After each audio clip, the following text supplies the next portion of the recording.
CarTV está de enhorabuena por esa medalla que se le va a entregar a Lorenzo Río.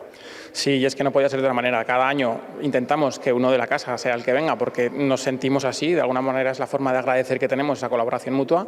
Llevamos 5 años colaborando con Lorenzo en un programa, esté en el que esté, nos sigue llamando y para nosotros es un orgullo que sea un compañero, por así decirlo, nuestro, el que recibe este año esta mención.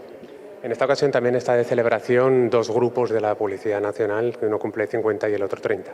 Sí, el TEDx, que tiene su actividad como conocemos ahora desde hace 50 años, cambiando mucho y afortunadamente avanzando mucho. De hecho, nos han expuesto un vídeo en el que hemos visto cómo se trabajaba hace 50 años y cómo trabajan ahora y se celebran eso, medio siglo, pero también de la ciberdelincuencia, una especialidad que ahora es cuando más está en auge y cuando más se conoce, pero que lleva 30 años como especialidad dentro de la Policía Nacional.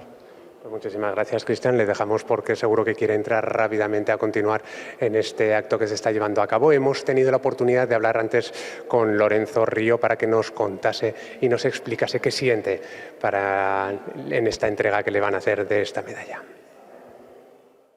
¿Cómo lo recibo? Pues desde luego con muchísima ilusión, con ese compromiso que yo creo que tanto la Corporación Aragonesa de Radio y Televisión, ¿no? Aragón Radio, Aragón TV, como yo mismo como periodista tenemos en que hay que informar, hay que dar cuanta mayor información sobre seguridad mejor y que encima lo mejor es cuando algunos oyentes o incluso televidentes en el caso de la tele nos dicen que no han caído en una determinada estafa o en un engaño porque lo han escuchado a través de la radio o lo han visto a través de la tele, pues yo ya feliz de la vida.